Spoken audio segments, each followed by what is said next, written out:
ఓం శ్రీ గురుదేవాయ నమః. ఓం సల్లక్షణ సమారంభాం చిదానందేతి మధ్యమాం అస్మదాచార్య పర్యంతం వందే గురు పరంపరాం. ఓం గీతామృత మహోదధయే నమః. ఓం గీతామృతాస్వాద ఆనందాయ నమః.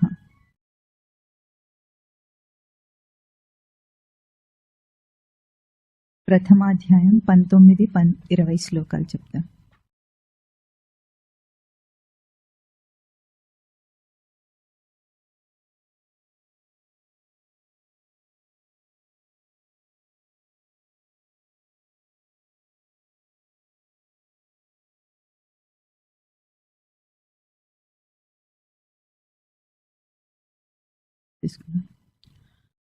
సఘోషో ధార్తరాష్ట్రాణాం హృదయాని వ్యదారయత్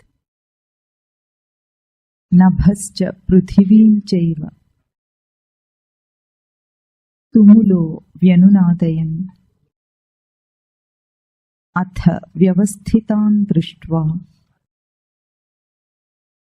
ధార్తరాష్ట్రాన్ కపిధ్వజః ప్రవృత్తే శస్త్రసంపాతే ధనురుద్యమ్య పాండవః ఋషికేశం తదా వాక్యం ఇదమాహ మహీపతే. ఈ 2 శ్లోకాలని ఈ పూట మననం చేయాలి. ఇక్కడ ఏమంటున్నారు? సహ తుములః ఘోషః నభశ్చ పృథివీం చైవ వ్యనునాదయన్ ధార్తరాష్ట్రాణాం హృదయాన్ని వ్యదారయత్. అంటే సహ తుములః ఘోషః, ఈ ఘోష, ఆ ఘోష, వ్యాపించినటువంటి ఆ ఘోష అంటే శబ్దం. ఏం శబ్దం? సందర్భంలో ఏం మాట్లాడుతున్నారు? వెనుక అన్ని శ్లోకాల్లో 4 శ్లోకాల్లో ఏం చెప్పారు? పాండవ సైన్యంలోని వాళ్ళందరూ శంఖాలను పూరించిన వివరాలు చెప్పారు. ఆ శబ్దం గురించి చెప్తున్నారు. అంటే ఎప్పుడైతే ఆ ఘోష వచ్చిందో అదేమైందట? నభశ్చ పృథివీం చైవ వ్యనునాదయన్. అంటే నభము పృథివి, అంటే నభం అంటే ఆకాశం, భూమి, భూనభాంతరాలు అంటారు కదా. అంటే భూమి ఆకాశములను కూడా దద్దరిల్లేటట్లు చేసిందట. అదేం చేసింది? ధార్తరాష్ట్రాణాం హృదయాన్ని వ్యదారయత్, ధార్తరాష్ట్రుల యొక్క హృదయాలను వ్యదారయత్, చీల్చేసిందట. అట్లా వచ్చిందని చెప్తున్నారు. అంటే ఇక్కడ సందర్భం ఏమిటి? ఎప్పుడైతే సచ్చిదానంద పరబ్రహ్మ స్వరూపమైన కృష్ణ పరమాత్మను అనుసరిస్తున్న నిజమైన సాధకుడు స్వామిని అనుసరిస్తూ శంఖనాదం చేస్తాడు, అంటే సాధన కోసం తాను ముందుకు వస్తాడు. అటువంటి సమయంలో ఏమవుతుంది? దేహేంద్రియ మనోబుద్ధులు, పాండవ సైన్యం అంటే తన దేహేంద్రియ మనోబుద్ధులన్నీ కూడా సహకారాన్ని వ్యక్తం చేస్తూ శంఖనాదం చేస్తాయి. మనం ఎట్లా మననం చేసాం? పూర్తి సృష్టి అంతా కూడా ఆ సాధకుడికి సహకరిస్తుంది. కేవలం తన దేహేంద్రియ మనోబుద్ధులే కాదు, సృష్టి అంతా సహకరిస్తుంది. ఇప్పుడు కేవలం తన స్వరూపాన్ని తాను అనుసరించటానికి ఏ సాధకుడు నిశ్చయం చేసుకుంటాడో అక్కడ మాత్రమే అట్లా అవుతుంది. మోక్ష సాధన యుద్ధం కోరిన నిజ సాధకుడున్న చోటు. ఇప్పుడు అటువంటి ఆ సందర్భంలో ఆ ఘోష ఏం చేస్తుంది? వెనుక కూడా సింహనాదం నినద్యోచ్చై అన్నప్పుడు కూడా తుములహ అభవత్ అన్నారు. అంటే అది కూడా మొత్తము తథ శంఖాశ్చ భేర్యశ్చ పనవానక గోముఖా అని కౌరవ సైన్యంలోని వాళ్ళ వాద్యాలన్నీ మోగినప్పుడు కూడా అది తుములమైంది, సంకులమై వ్యాపించిందట. అది ఎట్లా చెప్పారు? ఇప్పుడు ఈ శబ్దం కూడా, అంటే ఎప్పుడైతే ఆ శబ్దానికి ప్రతిస్పందన ఇస్తాడో, స్వామి యొక్క ప్రతిస్పందన ఉంటుందో, ఆ ప్రతిస్పందన శబ్దం కూడా ఏం చేసింది? ఇప్పుడు కూడా అది వ్యాపించింది. భూనభాంతరాలన్నీ వ్యాపించిందంటే తన గ్రహింపంతా వ్యాపించిందని అర్థం. ఆకాశం ఎక్కడుంది అంటే తన లోపల ఉంటుంది, అంత తన లోపల ఉంటుంది. ఇదంతా వ్యాపించిన ఆ గ్రహింపు ఏం చేస్తోంది? ఇప్పుడు ధార్తరాష్ట్రానాం హృదయాన్ని వ్యదారయత్, ధార్తరాష్ట్రుల యొక్క హృదయమును చీల్చేస్తుందట. అంటే ఏమిటో తత్వపరంగా మనం మననం చేసే ప్రయత్నం చేద్దాం. ఆ ఘోష అంటే శబ్దం ఏమవుతుందంటున్నారు ఇక్కడ? నభము పృథివీ యందు కూడా వ్యాపిస్తుంది. ముందు నభం అంటే ఏమిటంటే ఇప్పుడు ఈ రెండు చెప్పారు, భూమి ఆకాశం అన్న ప్రసిద్ధార్థం. ఇప్పుడు ఇక్కడ జీవుడి యొక్క గ్రహింపులో నభం ఏమిటి, పృథివీ ఏమిటి, రెండు పోలికలు అని చెప్తున్నారు. అంటే తన పరిధినంతా వ్యాపించింది అనుకుందాం. తన గ్రహింపు అంటే ఒక సాధకుడు ముందుకు వచ్చినప్పుడు తన పరిధి అంతా అది ఎట్లా వ్యాపిస్తుందంటే, నభం అంటే ఆకాశం అంటాం కదా, ఆకాశం అనేది ప్రసిద్ధార్థం. అక్కడ న భాతి అనర్థం, భాదీతో ధాతు. ఆకాశంలో వెలుగు ఉంటుందా ఉండదా?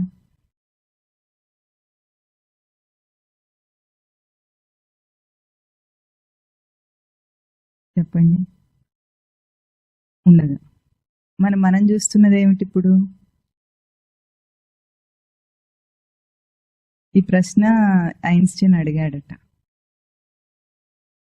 ఒక్క సూర్యుడు ఉంటేనే భూమి ఇంత వెలుగుతో కనిపిస్తుంది కదా, రాత్రిపూట ఆకాశంలో అన్ని నక్షత్రాలు ఉన్నాయి, లెక్కలేనన్ని నక్షత్రాలు ఉన్నాయి, చీకటి ఎందుకుంది ఆకాశంలో అన్నట్టు. ఎందుకుంది? నక్షత్రాలు చాలా దూరంగా ఉన్నాయి కాబట్టి అన్నాం. అంటే అప్పుడు ఆ నక్షత్రాల వెలుగు భూమి మీద పడటానికి అవకాశం లేదు. అంటే ఇప్పుడు చూస్తున్న భూమి మీద మనం చూస్తున్న వెలుగు నిజంగా డైరెక్ట్ సన్లైటా, రిఫ్లెక్టెడ్ లైటా?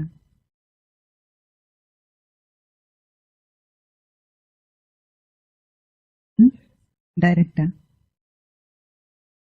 ఇప్పుడు ఇది భూమి అనుకోండి, ఇక్కడ సూర్యుడు ఉన్నాడు. ఇప్పుడు భూమి మీద పడ్డప్పుడు భూమి అంతా వెలుగుగా కనిపిస్తుంది. భూమి లేని చోట సూర్యుడు వెలుతురు ఉంటుంది కదా, ఆ అంతరిక్షం అంతా వెలుతురుతో ఉంటుందా? ఉండదు. ఎందుకుండదు? అది డైరెక్ట్ సన్లైట్ అయితే కనుక వెలుతురు ఉండాలి కదా అక్కడంతా. మనం భూమి మీద చూసేది మొత్తం రిఫ్లెక్టెడ్ లైట్. భూమి అడ్డు తగులుతోంది, అడ్డు తగిలి ఆ రిఫ్లెక్షన్ వల్ల మనం లైట్ని చూస్తున్నాం. ఆ వెలుగు ఎక్కడి నుండి వచ్చింది? సూర్యుడు వెలుగే, కానీ అది రిఫ్లెక్ట్ అయ్యి పరావర్తనమైన వెలుగును చూస్తున్నాం, కానీ నిజంగా లేదు. అంటే నభము అనే ఆకాశానికి నా భాతి, వెలుగు, దానికి వెలుగు లేదు అంటున్నారు. వెలుగు లేదంటే అది చీకట్లో ఉంటుందని అర్థం కాదు. ఈ సూర్యుడి కాంతి వల్ల ప్రకాశించేది కాదు, స్వతసిద్ధమైన ప్రకాశం ఉంది దానికి అని అర్థం. అక్కడ ఆకాశము సూర్యుడి కాంతి చేత ప్రకాశించవలసిన అవసరం దానికి లేదు. అది మన గ్రహింపులో వెలుగు.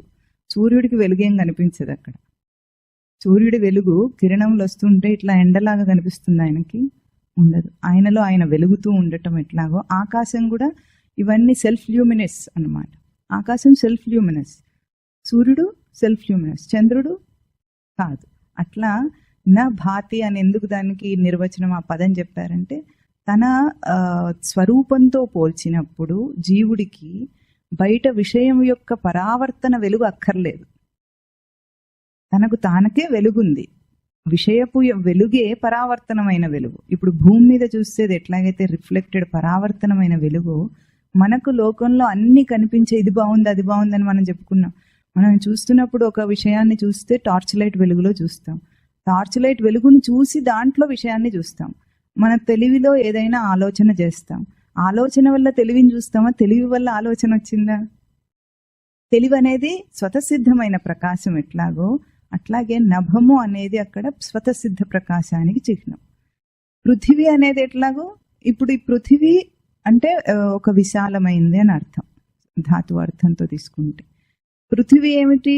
రిఫ్లెక్టెడ్ వెలుగు, అంటే పరావర్తనమైన వెలుగు. మనకు రెండు గ్రహింపులు ఉన్నాయన్నమాట. ఒకటేమో తనతో పోల్చిన స్వరూపంతో పోల్చిన స్వతసిద్ధమైన ప్రకాశం, దాన్ని అన్నిటి మీద రిఫ్లెక్ట్ చేసి రిఫ్లెక్టెడ్ ప్రకాశాన్ని తీసుకుంటాడు. అంటే విషయాలు రెండు గ్రహింపులుగా మనం తీసుకోవచ్చు. మనిషి ఏమనుకుంటాడంటే ఎప్పటికీ రిఫ్లెక్టెడ్ వెలుగులోనే బ్రతుకుతాడు. తన సొంత ప్రకాశం గురించి తనకు అసలు స్పష్టత లేదు. అది నభం అన్న పదంతో చెప్తున్నారు. ఇప్పుడు ఏమైంది? ఎప్పుడైతే సాధన చేస్తాను అనుకున్న సాధకుడు ఉన్నాడో వాడి జీవితంలో ఏం జరుగుతుందంటే, బయట విషయాల యొక్క ప్రయారిటీ, ప్రాముఖ్యత తగ్గిపోతూ వస్తుంది. ఎందుకు వస్తుంది అంటే, ఎంత కష్టపడి పుట్టుక దగ్గర నుండి చావు దాకా ప్రతి విషయంలో కూడా తన ప్రకాశాన్ని దాని మీదకి పరావర్తనం చేసి దాని నుండి సుఖాన్ని, సంతోషాన్ని పొందాలని ప్రయత్నం చేస్తాడు మనిషి. ఇది జరగటం లేదు, ఎంత చేసినా అంత టెంపరీనే, ఎప్పటికీ అది పూర్తి కావటం లేదని తెలుసుకున్న వాడే అంతర్ముఖత అన్నాం మనం దాన్ని. అంటే తన లోపలికి తను చూసుకునే ప్రయత్నానికి వస్తాడు ముందు. అంటే బయట విషయాసక్తి తగ్గుతుంది. అది తగ్గకుండా ఆధ్యాత్మిక రంగంలో వాడు ఉండలేడు. అసలు విషయాసక్తి ఉన్నవాడు ఆధ్యాత్మిక రంగంలో ఉండడు. ఆధ్యాత్మిక రంగంలో ఉన్నాడంటే వాడికి విషయాసక్తి తగ్గుతుంది. ఇది సూత్రం. ఇప్పుడు ఏమిటి, బయట విషయం వల్ల, అంటే పృథివీ అనే రిఫ్లెక్టెడ్ ఒక భూమి మీద మనం బ్రతుకుతున్న జీవితం లాగా విషయ ఆధారంగానే నేను ఏదైనా పొందాలి, అన్ని దానాధారంగానే అన్నది తగ్గటము, అదొక గ్రహింపు. తనకు స్వతసిద్ధమైన ప్రకాశం ఉంది, గుర్తించడానికి ప్రయత్నం చేయాలి. ఎప్పుడైతే అది వదిలేస్తాడో ఆటోమేటిక్గా అంతర్ముఖత మొదలవుతుంది. నెమ్మదిగా మొదలైతే ఏమవుతుంది, ఇదంతా నా నుండే వస్తుంది కదా. అంటే దేనికైనా విలువ ఎవరిస్తున్నారు ఇక్కడ? ఇప్పుడు ఒక కోరిక కలిగింది అన్నాం. కోరిక ఎవరికి కలిగింది?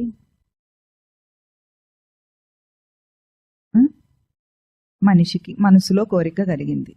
కోరిక అనే దానికి ముందే తనకు ఒక మనస్సు అనే ప్రకాశం ఉందా లేదా? ఆ ప్రకాశంలో ఈ కోరిక వచ్చింది, అది వచ్చి పోతుందా లేదా? ఇది ఎప్పుడు ఉండేదా కాదా? ఇది మనస్సుతో పోల్చి. అట్లాగే స్వరూపం అనే తనకు ఒకటి ఉండగా దాని ఆధారంగా ఇదంతా జరుగుతోంది నాటకం. ఇది తెలుసుకున్న వాడికి ఏమవుతుంది, రెండు గ్రహింపులు వచ్చినాయి. ఇప్పుడు నా ఆధారంగా దాన్ని తీసుకోవాలా, దాని ఆధారంగా నన్ను గ్రహించాలా, ఒకటే లెక్క సూత్రం. ఆధ్యాత్మికం అంటే ఇదే.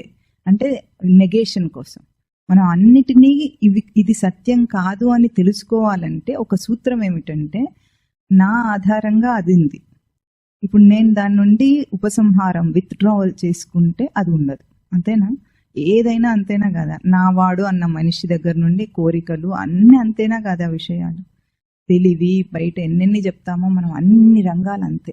ఇది ఉంది అని నేనంటే గానీ ఉండదు. ఆ పోలిక ఎప్పుడు మొదలైందో ఆ రెండింటి యొక్క గ్రహింపుల సూచన అనమాట నభము, పృథివీ. దీన్నంతా వ్యాపించిందట ఆ శంఖనాదం. ఏ నాదము? వ్యనునాదయన్ అన్న పదం వాడారు. నాదయన్, వ్యనునాదయన్. నాద శబ్దానికి అవ్యక్తే శబ్దే అనే ఒక ధాతువు చెప్తున్నారు. అవ్యక్తమైన శబ్దం ఏమిటంటే, ప్రతిసారి మనిషికి లోపల తెలుస్తూ ఉంటుంది, లోపల అవ్యక్తంగా పలుకుతుంది. ఏం పలుకుతుంది చెప్పండి మీకు అందరికీ?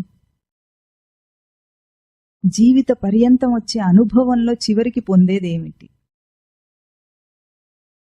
అన్ని అనుభవాల్లో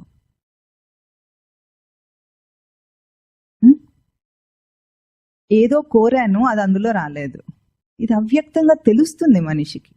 అందుకే అన్నిటిని విడిచిపెట్టేస్తాడు.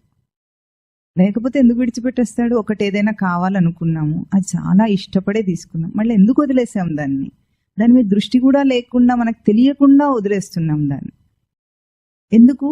ఏదో కావాలని దాన్ని కోరాము, అది దొరకలేదు. ఇది సూత్రం, అవ్యక్తంగా పలుకుతుంది లోపల. ఇది శంఖనాదం తనకు. ఏ శంఖనాదము? ఇప్పుడు తాను ఒక సాధన యుద్ధం మొదలు పెట్టబోతుంటే దానికి సంసిద్ధతను వ్యక్తం చేస్తున్నాడు. ఈ అవ్యక్తమైన శబ్దము ఇంకా ఎక్కడ వ్యాపించింది? తన అన్ని గ్రహింపుల్లో, విషయాల్లో తన స్వరూపం ఉన్నది. అంతటా వ్యాపించిన ఈ గ్రహింపులోకి ఇప్పుడు ఇదేం చేసిందట? ధార్తరాష్ట్రాన్ హృదయాన్ని వ్యధారయత్. ధార్తరాష్ట్రులు అంటే అక్కడ దుర్యోధనాదులు, అంటే ధృతరాష్ట్రుని పుత్రులు. ధృతరాష్ట్రస్య అపత్యాన్ని ధార్తరాష్ట్రాహ. అపత్యం అంటే అదే క్రమంలో చలించకుండా అదే క్రమంలో వస్తున్న వాళ్ళని అర్థం. సేమ్ డైనాసిటీ అని మామూలు అర్థం తీసుకుంటే, అంటే ధృతరాష్ట్రుని క్రమంలో వస్తున్న వాళ్ళు ధార్తరాష్ట్రులు. ధృతరాష్ట్ర శబ్దానికి మనం ఒక అర్థం చెప్పుకున్నాం, ధృతం రాజతే అని. అంటే మొండితనం. ఏమిటి? తను పట్టుకున్న కుందేటికి మూడే కాళ్ళని వాదించే ఒక మొండి మూర్ఖత్వం ఏది ఉంటుందో అది ధృతరాష్ట్ర లక్షణం. అదే క్రమంలో వచ్చే వాళ్ళందరూ ధార్తరాష్ట్రులు. అంటే ఏం చేస్తున్నాడు అక్కడ దుర్యోధనుడు? తనది రాజ్యం కాదని తెలుసు, తన రాజ్యం కాదని తెలుసు, తను ఓడిపోతానని తెలుసు, అన్నీ తెలుసు. అసలు ఆ మహాభారత యుద్ధ నాటకరంగం ఏమిటంటే, 7 అక్షోహిణుల సైన్యం అంతా పాండవ పక్షపాతంతో ఉంది అక్కడ. నారాయణి సేన తీసుకున్నాడా కృష్ణుడి దగ్గర అడిగి? నారాయణి సేన ఎప్పుడైనా నారాయణుడి కంటే వ్యతిరేకంగా ప్రవర్తించగలదా? అంత మాత్రం తెలియలేదు వాడికి. తీసుకున్నాడు, అక్కడ అంతా నారాయణి సేన ఉంది. మళ్ళీ భీష్ముడు, కృపాచార్యుడు, ద్రోణాచార్యుడు, కర్ణుడు అందరూ పాండవ పక్షపాతులే. పాండవ పక్షపాతంలో ఉండి యుద్ధం చేస్తుంటే ఎట్లా గెలుస్తారు ఎవరన్నా? అందరికీ తెలుసట ఏమిటి, పాండవులే గెలుస్తారు అని. అటువంటి ధార్తరాష్ట్రుల మూర్ఖత్వం ఏమిటంటే, అయినా సరే నేను యుద్ధం చేస్తా, యుద్ధం చేసే తీరుతా. ఒక దశ వచ్చినప్పుడు దుర్యోధనుడికి తెలిసింది కూడా, ఇంకా అందరూ చచ్చిపోతాం ఇటు కౌరవ సైన్యంలో అన్నప్పుడు, అయినా సరే ముందుకు వెళ్ళిన తర్వాత వెనకంజ వేయకూడదు అని. ఎట్లాగైతే ప్రభువు ప్రజల జీవితాలతో ఆట ఆడుకున్నట్టది. అక్కడ లక్షల మంది చచ్చిపోతున్నారు, అది కూడా గుర్తింపు లేకుండా నా పంతం అంతే. అది ధృతరాష్ట్ర పదం. ధార్తరాష్ట్రులు అంటే వాళ్ళు. అట్లాగే మనం కూడా ఈ మెటీరియల్ వరల్డ్లో పొందేది ఏదీ లేదు, ఎవ్వరేమి తీసుకుపోరన్న సత్యం మీ అందరికీ ముందే తెలుసా? ఇక్కడికి రాకముందు తెలియదా? చెప్పండి. తెలియని వాళ్ళు ఎవరన్నా ఒకరు ఉన్నారా? ఉండరు, అస్సలు ఉండరు. అందరికీ తెలిసి సత్యం. చిన్నపిల్లల దగ్గర నుండి పెద్దవాళ్ళ దాకా ఎవ్వరూ ఈ భూమి మీద నుండి ఏమీ తీసుకెళ్లరని తెలుసు. కానీ ఉన్నంతసేపు మనం చేసే ప్రయత్నం ఏమి? ఇది ధృతరాష్ట్ర లక్షణమా కాదా? అంటే మనతో రాని వాటి కోసమే మన జీవితకాలం కృషి చేస్తున్నాం.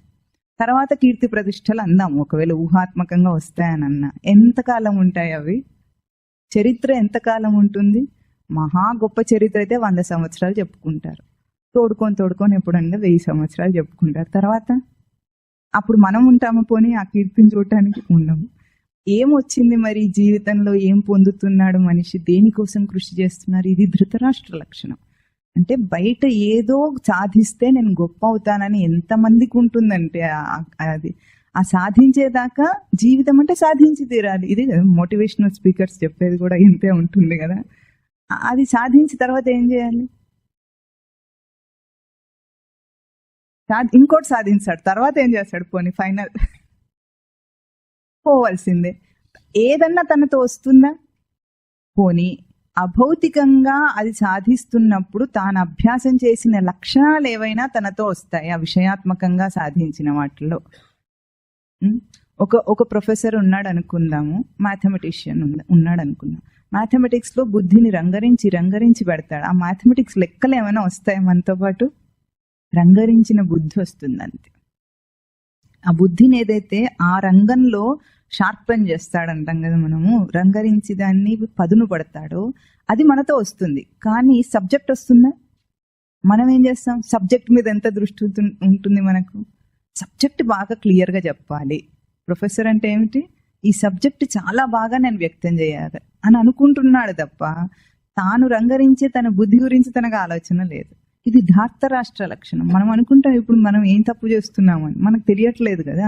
అందరు మనం ఏమైనా దుర్యోధనులా అనుకుంటామా? మనం అనుకోము. ఎందుకు? అట్లాంటివి ఏం చేయట్లేదు. కానీ ఆధ్యాత్మికతతో పోల్చినప్పుడు విషయాత్మక జీవితం అంతా అంతే, మొత్తం కట్టకట్టేస్తుంది అది అందరినీ. లేకపోతే ఆలోచించండి, మహాభారత యుద్ధంలో కేవలం పంచపాండవులే ఎందుకు మిగిలారు? పాండవ సైన్యంలో గాని కౌరవ సైన్యంలో గాని ఎవరిని బతకనివ్వలేదు. స్వామి దగ్గరుండి మరి చంపించాడనేది ఒక నింద కూడా ఉంది. ఎందుకు అంటే వ్యావహారిక విషయాత్మక జీవితంలో నువ్వు మంచిగా ఉన్నా చెడుగా ఉన్నా అది క్లీన్ వాష్ అంతే. ఆధ్యాత్మిక జీవితం ఒక్కటే సత్యం అనే ఒక గొప్ప సత్యాన్ని చెప్పింది భారత కథ. ఆధ్యాత్మిక జీవుడు ఎవరైతే పంచ వివేక లక్షణాలను కూడా నిలుపుకొని తన ఈ మోక్ష సాధన యుద్ధం, అంతేగాని అదొక బయట యుద్ధం కానే కాదు. ఇది ధార్తరాష్ట్ర లక్షణం. అంటే మనము మొండితనంతో ఇక్కడే నాకు కావాలి, నేను ఇక్కడే ఏదో సాధిస్తా అనే ఆ మూర్ఖత్వము, మొండితనం ఉంటుంది కదా. ఆ హృదయాన్ని, హృదయం ఏమిటి అక్కడ? ఈ గ్రహింపే హృదయం. నేను ఇక్కడే ఏదో చేయాలన్న ఆ గ్రహింపుతో బ్రతుకుతాడు కదా, ద కోర్ అంటాం మనం. వాడి కోర్ ఆబ్జెక్టివ్ ఏమిటి మనిషికి? ఏమిటి? ఏదో ఒకటి సాధించు అంతే. అది చేయకపోతే ఊరుకుంటాం ఏమిటి? మనం పిల్లలను ఊరుకోం, మనం కూడా ఊరుకోం. నేనేం పనికిరాని వాడిని అంటాడు, అంతేనా? అట్లా తనకు తాను అనుకోనే కదా ఈరోజు అన్ని సాధించడానికి ఇంత చేస్తున్నాడు. ఆ కోర్ ఆబ్జెక్టివ్ హృదయం వాడిది, గ్రహింపు. ఆ గ్రహింపుని చీల్చేసిందట ఈ శబ్దం. ఏం చేసింది? ఇప్పుడు ఎంతో మంది సాధించిన వాళ్ళు, మహానుభావులు మన హైందవ ధర్మంలో కనిపిస్తారు. వాళ్ళందరూ ఎందుకు దీన్ని వదిలేసి వచ్చేసారు? ఇటువైపు ఆధ్యాత్మికం వైపు మరలిపోయిన వాళ్ళు ఎంతో మంది కనిపిస్తున్నారు. ఎందుకు వదిలేసి ఉంటారు?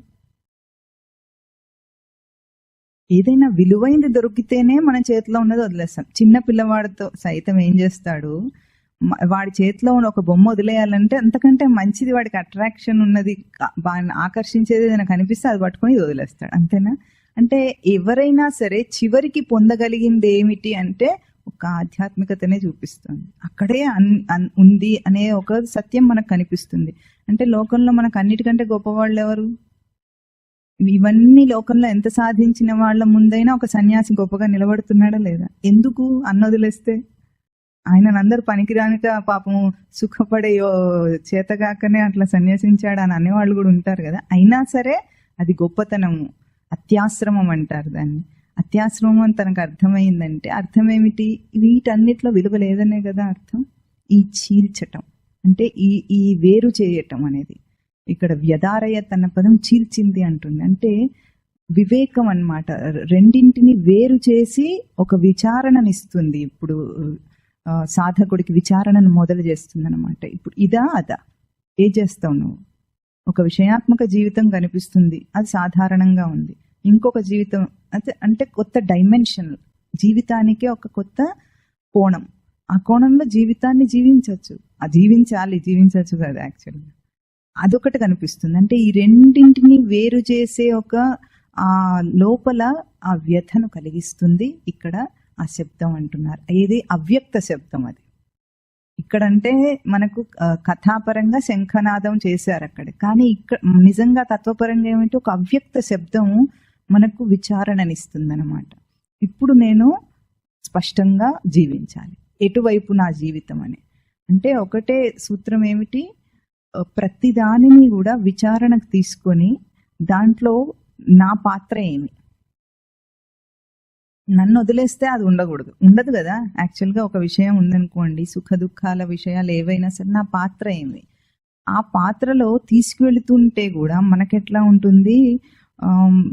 ఇప్పుడు ఒక తల్లి చిన్న పిల్లవాడిని చేయబట్టుకొని తీసుకెళ్తుంది అనుకుందాం. తల్లి ఏం చేస్తుంది? భద్రతా భావంతో తీసుకెళ్తుంది. వాడేం చేస్తున్నాడు? అల్లరిగా పరిగెత్తుతున్నాడు. ఇప్పుడు వాడు అల్లరితో పరిగెత్తుతున్నాడా, తల్లి యొక్క భద్రతలో ఉన్నాడా? ఎటుంది? 2 వెక్టర్స్ అన్నాం. 2 వేరు వేగాలు ఉన్నాయి అక్కడ. తల్లి యొక్క భద్రతా వేగం ఒకటి, తల్లి పట్టుకునే ఉంది, వాడిని తప్పనివ్వదు, వాడి తన చేతుల గ్రిప్లోంచి వెళ్ళనివ్వదు. వాడు మాత్రం అల్లరి చేసుకుంటూ అల్లరి చేష్టల వేగంతోనే వెళుతున్నాను. ఇప్పుడు ఏది సత్యం ఈ రెండింట్లో? అట్లాగే మనమందరం కూడా సచ్చిదానందముల గ్రిప్లో, ఆ బిగింపులో ఉన్నాం. అవునన్నా కాదన్నా వాడు దాన్ని వదిలిపెట్టి వెళ్ళలేడు. ఆ దాని నుండి దాటలేడు. ఇప్పుడు ఏది సత్యం? అట్లా ఉంది మనకు. అంటే స్పష్టత లేదు. వాడేమో వాడు అల్లరే నేను ఎంజాయ్ చేస్తున్నాను అనుకుంటున్నాడు, తల్లి ఏమనుకుంటుంది? వాడు నా భద్రతలోనే ఉన్నాడు అనుకుంటున్నాడు. ఈ రెండు వేరు చేసి చూడగల వివేకాన్ని పొందాలి జీవుడు. అది బుద్ధి యొక్క ప్రయోగం. అక్కడ బుద్ధి ప్రయోగం ఏమిటి? వివేకం చేసి చూడగలగటం. ఏది సత్యం, ఏది అసత్యం. ఇప్పుడు మనం అసలు ముందుకు రాబోయే శ్లోకాల్లో బోధ మొదలయ్యేదే స్వామి నువ్వు అనవసరంగా ఏడవకూడదు దాని గురించి ఏడుస్తున్నావు అని మొదలు పెడతాడు. ఫస్ట్ శ్లోకం స్వామి చెప్పే బోధ. ఏడవని అవసరం లేని దాని గురించి నువ్వు ఏడుస్తున్నావు. ఇంకా మన కష్టాలైతే లెక్కనే లేదు ఆయనకు. ఎందుకంటే మొత్తం అందరు చచ్చిపోతారని ఏడుస్తాడు అర్జునుడు. అందరు చచ్చిపోవడం కన్నా పెద్ద కష్టం లోకంలో ఏమైనా ఉంటుందా? ఏముండదు. అది కూడా అసలు ఇదేం కష్టం అంటే ఈ రెండింటిని వేరు చేసినప్పుడు మన చిన్న చిన్న కష్టాలు ఉంటాయి చూసారా, అవి అసలు లెక్కలో రావన్నమాట. నిజమైన కష్టం ఇంకొకటి ఉంది జీవుడికి. వాడేమో జన్మనెత్తాడు, ఏం కోరి జన్మనెత్తాడు అనే ఆ పరిధిలోకే రావట్లేదు మనిషి. ఆ పరిధిలోకి వస్తే అప్పుడు అర్థమైపోతుంది స్పష్టత. అంటే మనం విజన్ అన్నమాట. ఏ దృష్టితో దాన్ని చూస్తున్నాం. సమస్య కొండంత ఎప్పుడు కనిపిస్తుంది? చూసే దృష్టిని బట్టి. కొండకి ఎంత దూరంలో ఉన్నాం దాన్ని బట్టి కనిపిస్తుంది కదా.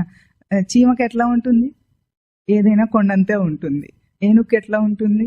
ఏదైనా చిన్నగానే ఉంటుంది. అంటే తన ఎలివేట్ అయితే, తన బుద్ధి వికసిస్తే తాను చూసే దృష్టికోణం మారిపోతుంది. తనే ఏనుగంత గాడు కానీ తన బుద్ధి వికాసమును పొందుతుంది. ఇట్లా వివేకం ద్వారా వికాసమును పొందుతుంది.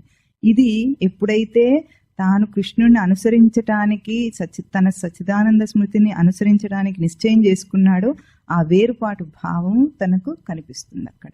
ఆ ధార్తరాష్ట్ర బుద్ధి తనలో ఏదైతే ఉందో, ఇది వాళ్ళెవరో కాదు, మనలోనే ధృతరాష్ట్ర బుద్ధి ఏదైతే ఉందో, అంటే ఈ సంసారం సత్యం అనుకునే బుద్ధితో ఇన్నాళ్ళు బ్రతికిన ఆ బుద్ధి చీల్చబడుతుంది అక్కడ. అట్లా ఇక్కడ చూపిస్తున్నారు. తర్వాత ఏమంటున్నారు? అథ వ్యవస్థితాన్ దృష్ట్వా ధార్తరాష్ట్రాన్ కపిధ్వజ ప్రవృత్తే శస్త్ర సంపాతే ధనురుద్యమ్య పాండవ ఋషికేశం తదా వాక్యం ఇదమాహ మహీపతే. హే మహీపతే అని ఇందులో సంబోధన. ఎవరినంటున్నారు? ఇది ఎవరు వాచ? మహీపతే అని ఎవరినన్నారు ఇక్కడ? ధృతరాష్ట్రుడిని అంటున్నారు. ఎవరంటున్నారు? సంజయుడు అంటున్నాడు. హే మహీపతే. ముందు సంబోధనలో మహీపతట అతను అంటే రాజు అని అర్థం. ధృతరాష్ట్రుడు ఏం రాజు? ఆపద్ధర్మ ముఖ్యమంత్రి లాంటి వాడు అక్కడ.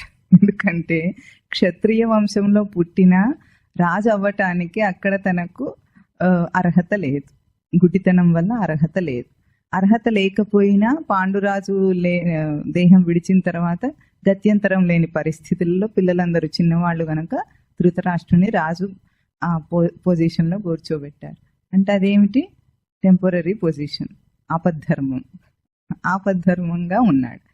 లోకంలో ఇట్లాగే ఉంటుందంటే గొప్ప గొప్ప సంబోధనలు చేస్తే మనం చాలా గొప్పవాళ్ళం అయ్యాం అనుకుంటాం.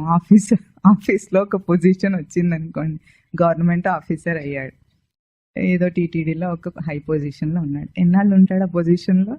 2 సంవత్సరాలు ఉంటాడు. తర్వాత ఎక్స్ అవుతాడు. అవునా? అట్లాంటి ఎక్స్లు ఎంతమంది అయిపోయి ఉంటారు ఈ పాటికి? ఆ టైంలో మాత్రం ఇంకా ఆయన ఏ వ్యాఖ్య చేసినా టీవీలో వస్తుంది. ఈయన గారు ఇది చేస్తానన్నారు, అది చేస్తానన్నారు. దగ్గి తుమ్మే లోపల 2 సంవత్సరాలు అయిపోతాయి, ఏం చేయటాలు ఏముండవు, మళ్ళీ ఆ పొజిషన్ నుండి వెళ్ళిపోతాడు. అట్లాంటిది ఈ మహీపతి అన్న అక్కడ సంబోధన ధృతరాష్ట్రుడికి. అంటే మనం చేపట్టే విషయాలన్నిటికీ కూడా అంత టెంపరీ మహిమ వస్తుందన్నమాట. మహీపతి అన్నంత మహిమ ఎట్లా వస్తుంది? మనం దాన్ని చేపట్టినంతసేపు. అది ఎంతసేపు ఉంటుంది? దగ్గి తుమ్మినంతసేపు ఉంటుంది. తర్వాత చూస్తే ఉండనే ఉండదు. ఎట్లా ఉంటుంది? 10th క్లాస్ చదివే పిల్లవాడు ఇంట్లో ఉంటే అందరు ఎట్లా క్రియేట్ చేస్తారంటే వాడు ఏదో లోకంలోనే గొప్ప విషయాన్ని సాధించబోతున్నట్టు అందరూ టీవీ ఎక్కువసేపు పెట్టకూడదు, వాడికి పాపం పోషణకి జ్యూసులు అవి ఇవ్వాలి అన్న. ఆ 10th క్లాస్ ఎంతమంది రాస్తుంటారు లోకంలో? కొన్ని లక్షల మంది రాస్తారు. పాస్ ఎంతమంది అవుతారు? కొన్ని లక్షల మంది పాస్ కూడా అవుతారు. వీడేదో సాధించినట్టు ఇంట్లో వాళ్ళు, అతను అందరు అనుకుంటుంటారు. ఆ 10th క్లాస్ విలువ ఎంత? ఇంటర్ చదవకపోతే 10th విలువ ఉందా? లేదు. ఆఫ్టర్ ఆల్ 10th అంటామా లేదా? అది చదివేటప్పుడు అట్లా ఉంటాయి మన విషయాలు, విషయ భోగాలు, విషయ ఆనందాలు అన్ని కూడా మహీపతి లక్షణం లాగా. కాసేపు అట్లా సంజయుడు మహీపతి అంటే నిజంగానే మహీపతి అనుకొని ధృతరాష్ట్రుడు పొంగిపోయినట్టు మనం కూడా చిన్న చిన్న వాటికి పొంగిపోతుంటాం. ఏమంటున్నాడు? ఈ మహీపతే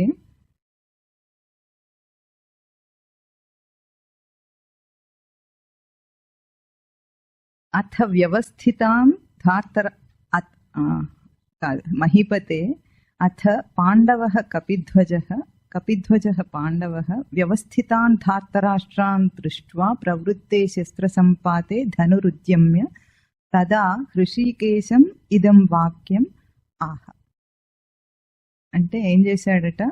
వ్యవస్థితాన్ ధార్తరాష్ట్రాన్ దృష్ట్వా. ఎవరు? కపిధ్వజः పాండవः. పాండవుడు ఎవరు? ఇక్కడ అర్జునుడు ఏం చేశాడు? కపిధ్వజుడు అంటున్నారు. ఇప్పుడు అర్జునుడి యొక్క రథము కపిధ్వజం ఉంది దానిపైన. అంటే జెండాపై కపిరాజు అంటే ఏంటి? ఆంజనేయ స్వామి ఉన్నాడు. ఎందుకట?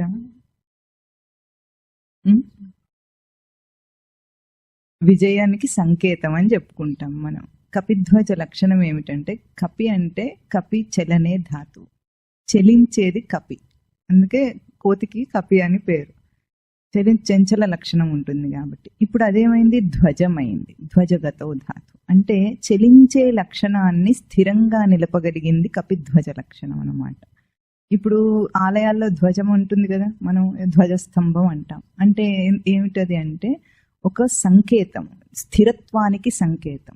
అంటే ఒక ప్రవర్తనను స్థిరంగా నిలపటం అనే ఒక సంకేతంగా అక్కడ ధ్వజస్తంభం ఉంటుంది. ఇక్కడ కూడా అట్లాగే ఒక చలించే స్వభావం ఉండే అర్జునుడికి ధ్వజం చేసింది. అర్జునుడి యొక్క చంచలత్వాన్ని అంటే జీవుడి యొక్క చంచల స్వభావాన్ని స్థిరం చేయగలిగింది కపిధ్వజ లక్షణం. అది అర్జునుడి యొక్క రథం మీద ఉంది. ఆల్రెడీ కృష్ణుడు ఉన్నాడు, ఇంకెందుకు ఈయనెందుకు మధ్యలో అంటే, కృష్ణుడేమో అంటే సచ్చిదానంద స్వరూపమేమో ఒక అతీత స్వరూపం.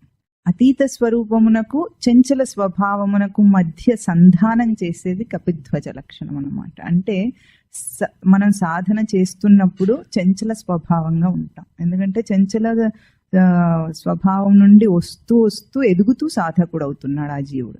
ఆ చంచలత్వంలో సాధనలో ఒడిదొడుకులు వస్తాయి గ్యారెంటీగా. ఏ చేసినా ఒడిదొడుకులు వస్తాయి, ఇక్కడే కాదు ఏ పని చేసినా వస్తాయి. అప్పుడు ఆ ఒడిదొడుకుల్లో తాను చలించకుండా, ఒడిదొడుకులు వస్తున్నప్పుడు చలించకుండా తనను రక్షించే సాధన స్థిరత్వం ఏది ఉంటుందో అది కపిధ్వజ లక్షణము.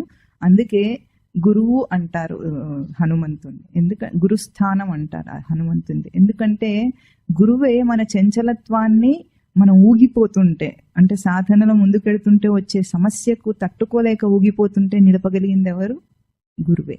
అంటే తన సచ్చిదానంద స్వరూపమునకు జీవుణ్ణి సంధానం చేసేది గురువు. కాబట్టి ఆ కపిధ్వజ లక్షణం అక్కడ ఉంది. కపిధ్వజ పాండవ అన్నారు. పాండవ శబ్దానికి ఏం చెప్పుకున్నాం? పడిగతో ధాతు అంటే స్థిర లక్షణం, తాను వివేక లక్షణంతో ప్రవర్తించుట పాండవ లక్షణం. పండా అన్నాం మనం దాన్ని. ఆ పాండవ లక్షణము కపిధ్వజ లక్షణం కలిగిన అర్జునుడు. ఇంకొకటి అర్జునుడి రథానికి ఇంకొక విశిష్టత ఉంది.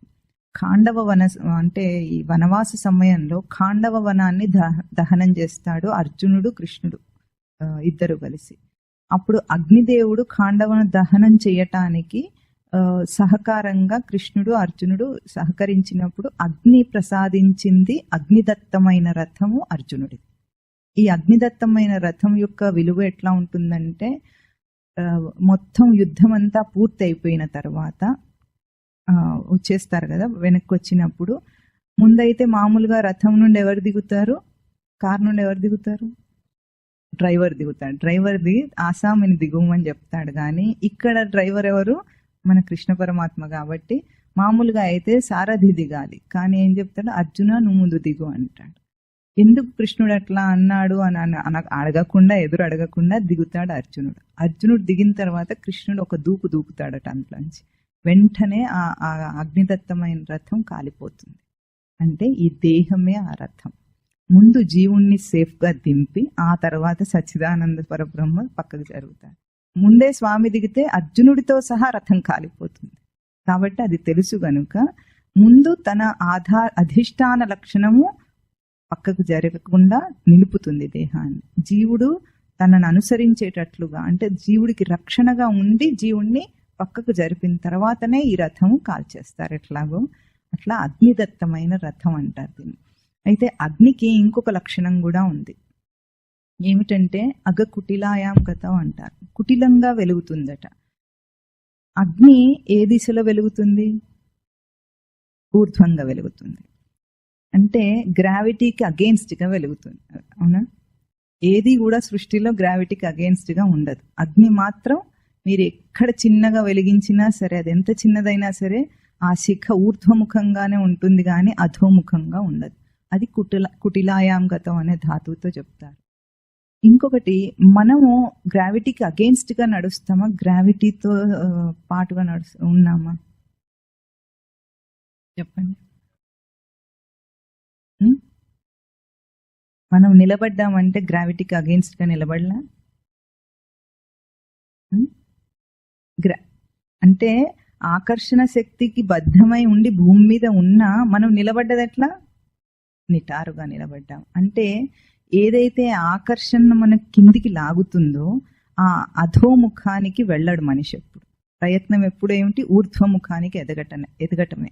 అందుకే అర్జునుడి రథము అగ్నితత్వం అనటంలో తత్వార్థం ఏమిటంటే, ఎన్ని ఆకర్షణలను తనను లాగుతున్నప్పటికీ, పతనమయ్యే దిశగా లాగుతున్నప్పటికీ కూడా వాటిని ఎదిరించి ఊర్ధ్వంగానే ఎదుగుతాడు మనిషి. ఎదగాలి, ఎదిగితే వాడు సాధకుడు. ఇది అగ్నితత్వమైన ఒక రథంలో అర్జునుడు ఉండటానికి ఒక ఉపమానం అక్కడ. ఇంకొక విషయం, మనం ఎప్పుడు కూడా ఇప్పుడు ఆకర్షణకు వ్యతిరేకంగా పనిచేస్తామా, ఆకర్షణకు లోనవుతామా అని ప్రతి విషయంలో మనకు తెలుస్తూ ఉంటుంది. ఏదైనా మనని ఆకర్షించింది చెడు అని తెలుస్తుంది, ఎన్నిసార్లు మనం దాన్ని ఎదిరించి ఊర్ధ్వంగా వెళతాం, ఎన్నిసార్లు పతనం అవుతాం అనేది ఎవరికి తెలుస్తుంది? పూర్తిగా మన లోపల తెలుస్తుంది. అంటే ఒక్క మనిషి ఇప్పుడు బయట లోకంలో అందరూ ప్రేమలు వాత్సల్యాలు ఇవన్నీ ఉండటం మంచిదా కాదా చెప్పండి? మంచిదా కాదా? మంచిదే. ఇవన్నీ మంచి గుణాలే. మంచి గుణాలు అయినప్పటికీ వీటిలో స్వార్థంతో చేస్తున్నవి కొన్ని ఉంటాయి, కొన్ని ఎట్లా ఉంటాయి? ఆ వ్యక్తి యొక్క మంచి కోరుకున్న వాళ్ళమైతే అప్పటికి మనం ఎట్లా ప్రవర్తించాల్సి వస్తుంది? చాలా స్ట్రిక్ట్ గా ఉండాల్సి వస్తుంది. అవునా? ఇవన్నీ ఎట్లా ఉంటాయంటే, ఇప్పుడు ఒక నియమం చెప్పాం అంటే పిల్లల మీద చెప్పుకుంటే మనకు ఎక్కువగా దెబ్బ తగలదు. పిల్లలకి ఎట్లా చెప్తాం మనము? వాళ్ళు అల్లరి చేసేటప్పుడు కానీ, ఇప్పుడు ఏదైనా చేయకూడని పని చేస్తున్నప్పుడు మనం రిస్ట్రిక్ట్ చేస్తాం. రిస్ట్రిక్షన్ లో మన ప్రేమ ఉంది, కానీ ఆ ప్రేమ ఎటువంటిది? శ్రేయస్సుతో కూడింది. ఆ శ్రేయస్సుతో కూడింది. ఫోన్లో ఏం పర్వాలేదు, ఏదో ఒకటి వాడిని అట్లా గట్టిగా ఉంటే వాడు బాధపడతాడు, నొచ్చుకుంటాడని వదిలేసామనుకోండి, ఆ ప్రేమను ఏమంటాం మనం? అది నిజమైన ప్రేమ అవుతుందా? ఏమవుతుంది? ప్రేయస్ అంటారు దాన్ని. శ్రేయస్సు ప్రేయస్ అని 2 పదాలు వాడతారు కఠోపనిషత్తులు. అంటే శ్రేయస్సు ఏమో వాడికి మంచి, ప్రేయస్ ఏమో వాడికి కావలసింది, ప్రియమైంది. ప్రియమైంది నిజమైన లక్షణమా, లేదా శ్రేయస్సు నిజమైన మంచా? శ్రేయస్సు. ఇప్పుడు పిల్లలతో ఎట్లాగో తనను తాను నియమించుకోవటంలో కూడా మనిషికి 2 కలుగుతూనే ఉంటాయి ఎప్పటికీ. ఎప్పుడు కూడా అగ్ని ఏం చేసినా సరే అధోముఖంలో ఎప్పుడు కూడా అది వెలగదు. వెలుగుతుందా? అట్లాగే మనిషి బుద్ధి ఎప్పుడైనా సరే ఊర్ధ్వముఖానికే వెళ్ళాలి. తన ప్రవర్తన, రథం అంటే ఈ దేహంతో ప్రవర్తన చేయటానికి వచ్చాం మనం. దేహం ఎందుకుంది? కర్మక్షేత్రంలో ప్రవర్తించటానికి వచ్చింది మానవ దేహం. ఇప్పుడు ఇందులో ఏ ప్రవర్తన చేసినా సరే అది అగ్నిలాగా ఉండాలి. అగ్ని ఇంకేం చేస్తుంది? ఊర్ధ్వముఖంగా వెలగటమే కాకుండా ఇంధనాన్ని దహించేస్తుంది. దహిస్తుందా లేదా? దహించుకుంటూ తాను వెలుగుతుంది. అట్లాగే విషయాన్ని దహించుకుంటూ తాను ఎదగాలి. ఇది ప్రవర్తనకు, అంటే సాధకుని ప్రవర్తనకు వాహనం. ఇప్పుడు అర్జునుడి రథం అంటే వాహనం. తాను గ్రహించింది వహతి అంటే దేన్ని వహించి మనం ఎదుగుతున్నాం అనేది ప్రతి నిమిషము మనకు ఆ ప్రవర్తన అనేది జరుగుతూనే ఉంటుంది. ఆ జరగటంలో మనం ఏం చూస్తాము? నేను ఏ దిశగా ఎదుగుతున్నా, ఊర్ధ్వముఖమా అధోముఖమా? ఈ ఒక్క విచారణ చేసుకోగలిగితే మనిషిలో చాలా మార్పు వస్తుంది. మనం గుడ్డిగా బ్రతుకుతాం కాబట్టి తెలియవు, కానీ ఒక్క విచారణ చేసుకుంటే ఇవన్నీ కష్టమైన విషయాలు ఏమీ కాదు. అంటే సాధనలో ముందు మొదలు పెట్టేది ఏమిటి? శ్రేయస్సు ప్రేయస్సును వేరు చేయటం. శ్రేయస్సునే చేయాలి. ప్రేయస్సు అయితే ఏమవుతుంది? అది అధోముఖంగా తనను పతనం చేస్తుంది. ఇది అగ్నితత్వమైన అర్జునుడి యొక్క విశేషం, ఆ రథం యొక్క విశేషం. ఈ దేహము అంత విలువైంది. మనమందరం కూడా, అర్జునుడు నారాయణుడితో నరనారాయణ సంబంధంతో వచ్చాడు. అంటే పూర్తిగా నారాయణ లక్షణాలకు సమానమైన తేజస్సు కలిగిన వాడిగా వచ్చాడు. మనమందరం నరులమా కాదా? ఆ నరనారాయణ సంబంధం మనకు కూడా ఉంది. మనం ఏమేదో పనికిరాని వేస్ట్ ఫెలోలో మనకోవద్దు, కాదు. మనం ఎవరు? నరజన్మనెత్తాం. అంటే ఏమిటంటే నృణాతి సర్వం స్వవశమితి నరహ అంటారు. అన్నిటినీ తన వశంలోకి తీసుకునే తేజస్సు కలిగిన వాడు నరుడు. అటువంటి ప్రవర్తనలో పూర్ణత్వాన్ని పొందింది నారాయణ లక్షణం. మనం కూడా అందులోనే ఉన్నాం, కానీ ఇందులో ఇంకా పూర్ణత్వం పొందలేదు. అంత సమానమైన తేజస్సుతో వచ్చినవాడు అర్జునుడు. అక్కడ నరనారాయణ సంబంధం అని చెప్తారు కదా. అట్లాగే సాధకుడు కూడా నరనారాయణ సంబంధంతో ఉన్నాడు అక్కడ. ఈ రథంలో స్వామి తాను ఇద్దరు ఉన్నారు. అంటే ఈ దేహం అనే రథంలో ఇప్పుడేముంది? తన సచ్చిదానంద స్మృతి అధిష్టాన ఆధారమై తనను నడిపిస్తోంది. ఇందులో ఎట్లా ఉంటుంది? బాణం నాది బుద్ధి నీది అని అన్నాడు అర్జునుడు. అంత మాట అన్న అర్జునుడు ముందుకు ఏమంటాడో వింటూ ఉండండి. ఇప్పుడు వస్తాయి, ఇంకంటే బ్యాక్గ్రౌండ్ ప్రిపరేషన్ అవుతుంది ఇక్కడ. హృషికేశం తదా ఇదం వాక్యం ఆహ, అంటే ఏదో చెప్పబోతున్నాడు ఇప్పుడు అర్జునుడు. హృషికేశుడితో ఏదో చెప్పబోతున్నాడు. అది ఆ మాటలు అనటానికి అర్జునుడు సాహసిస్తున్నాడు ఇప్పుడు. అలాంటి సాహసం మనందరం కూడా చేస్తూనే ఉంటాము. అంటే ఒక బోధ రావటానికి ముందు ఏం జరుగుతుందో దానికి చెప్తున్నాం. అంటే మనం అందరము అన్నిటినీ తన ప్రకాశం యొక్క వెలుగులోకి, గ్రహింపులోకి తీసుకోగల నరలక్షణం కలిగిన వాళ్ళం, దాన్ని నియంత్రించగలిగిన లక్షణం కలిగిన వాళ్ళం. దాన్నే ఈ పదంలో ఏం చెప్తారంటే తర్వాత ఈ శ్లోకంలో ఏమైంది, కపిధ్వజ పాండవ అథ వ్యవస్థితాన్ ధార్తరాష్ట్రాన్ దృష్ట్వా. ఎప్పుడు చెప్పాడు ఈ మాటలను? అక్కడ ఉన్నటువంటి ధార్తరాష్ట్రాన్ దృష్ట్వా, చూచి ఈ మాటలను అనబోతున్నాడు. ఎక్కడ తేడా వచ్చింది? చూడటంలో తేడా వచ్చింది. అంత తేడా ఎక్కడొచ్చిందంటే దాన్ని ఏ కోణంలో చూశాడో అక్కడ తేడా వచ్చిందనమాట. అంటే ఇంకొకటి, ఇక్కడ ఒక కథా సందర్భము కాంట్రవర్షియల్, అది ఒక కథా సందర్భాన్ని ఇక్కడ మనం చెప్పుకుంటే బాగుంటుంది, ఎందుకంటే మొదలవుతోంది కాబట్టి. ఇక్కడ భగవద్గీతను బోధ చేసింది మార్గశీర్ష శుద్ధ ఏకాదశి. ఇప్పుడు అందరూ అక్కడ ఏర్పాటుగా ఉన్నారట. అంత రణగుణ ధ్వనిలో ఈ 701 శ్లోకాలు ఎట్లా చెప్తాడు అనేది అందరు అప్పుడు ఏం చేస్తున్నారు అని కొంచెం వివాదాస్పదమైన ఒక అంశం లోకంలో ఉంటుంది. దీనికి ముందు ఏం చెప్తారంటే, కథాపరంగా శ్రీకృష్ణ పరమాత్మ రాయబారానికి వెళ్ళిన తర్వాత అక్కడ రాయబారం ఫలించలేదు కాబట్టి తర్వాత ఏం చేస్తాడు, అక్కడ నుండి వెళ్ళిపోయే ముందు కర్ణుణ్ణి తీసుకొని అట్లా రథంలో ఎక్కించుకొని దూరంగా తీసుకెళ్తాడట స్వామి. తీసుకెళ్ళి నీ జన్మరహస్యం చెప్తాను అని చెప్తాడట.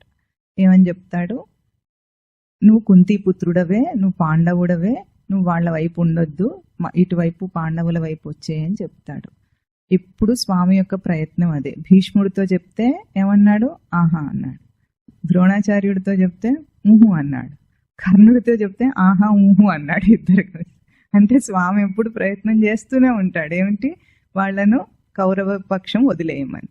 ఆ ప్రయత్నం చేసి నువ్వు పాండవుడివే అని చెప్పినా కూడా నాకు ఇది ముందే తెలుసు కృష్ణ, నాకు ఇప్పుడు కొత్తగా ఏం కాదు, అయినా సరే నువ్వు ఈ రహస్యం మాత్రం ధర్మరాజుకు మాత్రం తెలియనివ్వక అన్నాడు. ఎందుకు? ధర్మరాజు మళ్ళీ రాజ్యం దుర్యోధనుడికి ఇస్తే అంతా అస్తవ్యస్తం అవుతుంది, మళ్ళీ నేను తీసుకెళ్లి దానికి ఇచ్చేస్తాను, నాకు ఇచ్చేస్తాడు, నేను తీసుకెళ్లి దుర్యోధనుడికి ఇస్తాను. అంటే పాండవ పక్షపాతం స్పష్టంగా ఉంది అక్కడ.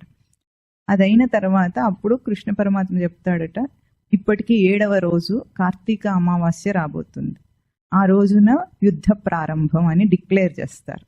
చేసి ఏం చెప్తారు, అందరూ కురుక్షేత్రం వైపు బయలుదేరాలని చెప్తారు.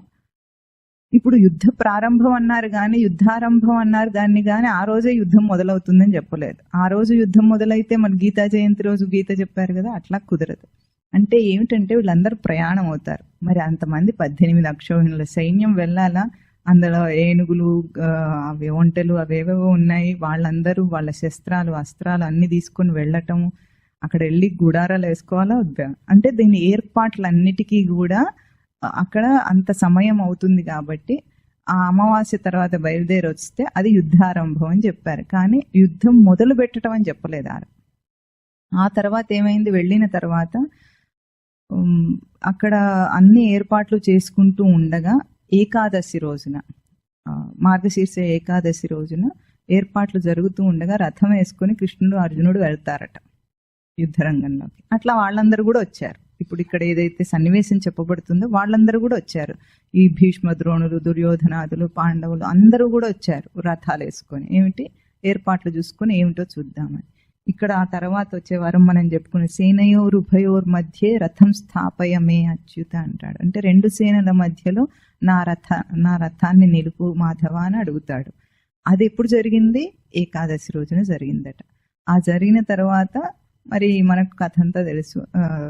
అక్కడ విషాదం వస్తుంది అర్జునుడికి, తర్వాత భగవద్గీత బోధ అయింది. ఏకాదశి రోజున ఇది అయిపోయిన తర్వాత త్రయోదశి రోజున యుద్ధం మొదలైందని చెప్తారు. త్రయోదశి, చతుర్దశి, పౌర్ణమి, మళ్ళీ ఈ 3 రోజులు, తర్వాత మళ్ళీ అమావాస్య దాకా 18 రోజులు వాళ్ళు యుద్ధం చేశారట. ఇది కథా సందర్భం. దీని మీద చాలా వివాదాలు ఉంటాయి, ఎవరు వెళ్ళి చూడలేదు గనక ఈ క్యాలిక్యులేషన్స్ తో చెప్తారు. ఈ మాట అంటే ఈ బోధ జరిగిన తర్వాత, భగవద్గీత బోధ మరుసటి రోజున ధర్మరాజు వెళ్తాడట, కాలినడకన భీష్మద్రోణుల రథం వైపు వెళ్తాడట. ఇంకా అన్నగారు వెళ్తే తమ్ముళ్ళు వెళ్ళాల్సిందే కదా, తమ్ముళ్ళు వెళ్తే వెనక బాడీ గార్డ్ అయిన పరమాత్మ కూడా వెళ్ళాలి కదా, వెళ్తున్నా. అందరూ కలిసి వెళ్ళారట. వెళ్ళగానే నమస్కారం చేశారట అందరూ కలిసి. అప్పుడు భీష్మద్రోణులందరినీ ఆశీర్వాదం అడిగారట. ఏమిటి? మాకు విజయం వచ్చేలాగా ఆశీర్వదించమని. ఎవరిని అడుగుతున్నారు? ఎవరితో యుద్ధం చేయాలో వాళ్ళని అడుగుతున్నారు. ఈ యుద్ధం చాలా బాగుంది, వాళ్ళు కూడా ఆశీర్వదించారట. ఎట్లాగో మీకు విజయం సిద్ధిస్తుంది, ఎందుకు? పరమాత్మ మీ వైపు ఉన్నాడు కాబట్టి మీరు గెలిచి తీరుతారంటే. ఇదేమైనా యుద్ధం అంటారా? దీన్ని మ్యాచ్ ఫిక్సింగ్ లాగా లేదు, ముందే అంతా ఫిక్స్ అయిపోయింది, ఇంకా యుద్ధం మాత్రం జరుగుతుందట. అంటే అప్పుడు భీష్ముడు ఒక మాట అంటాడట, నువ్వు గనక వచ్చి నమస్కారం చేయకపోతే శాపం పెట్టేవాడిని నీకు అని అందరూ అంటారు. కానీ అది జరగకుండానే ధర్మరాజు నమస్కారం చేసి అందరినీ ఆశీర్వాదం తీసుకున్నాడు. ద్రోణాచార్యుడు, కృపాచార్యుడు, భీష్ముడు అందరి దగ్గర కూడా. అంటే కథా సందర్భం ఏమిటి ఇప్పుడు? ఇది ఏకాదశి రోజున, అంటే యుద్ధం చేయబోయే ముందు ఏర్పాట్లప్పుడే ఈ భగవద్గీత బోధ జరిగిందని అర్థం అన్నమాట. అంతేగాని ఇంకా భగవద్గీత బోధ అక్కడ మనకు సినిమాల్లో చూపించినట్టు అందరు స్టిల్ అయిపోతారు, వీళ్ళు బోధ చెప్పుకుంటారు, తర్వాత వెంటనే కొట్టు అంటే ఈయన బాణాలు వేస్తాడు, అట్లా కాదు. అక్కడ అట్లా ఊహించుకోకూడదని చెప్తున్నాం. అంటే ప్రిపరేషన్, బ్యాక్గ్రౌండ్ ప్రిపరేషన్. ఇప్పుడు ఇది ఇక్కడ ఏమంటున్నారు? వ్యవస్థితాన్ ధార్తరాష్ట్రాన్ దృష్ట్వా. ఎప్పుడు మొదలు పెట్టాడు? వాళ్ళని చూశారు. వ్యవస్థితాన్ ధార్తరాష్ట్రాన్ చూసిన తర్వాత అంటున్నాడు. ఆ చూడటంలో తేడా వచ్చింది ఇప్పుడు అర్జునుడికి. ఎట్లా తేడా వచ్చిందంటే,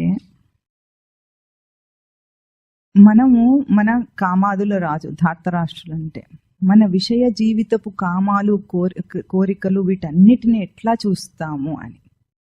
ఎందుకంటే అన్ని మనకు పుట్టిన దగ్గర నుండి ఒక అలవాటు వచ్చింది అనుకోండి. ఒక 16 సంవత్సరాలకు ఒక అలవాటు అయింది మనిషికి అనుకున్నా. అలవాటు ఎట్లా అవుతుంది? మనకు తెలిసి అవుతుందా, తెలియకుండా అవుతుందా?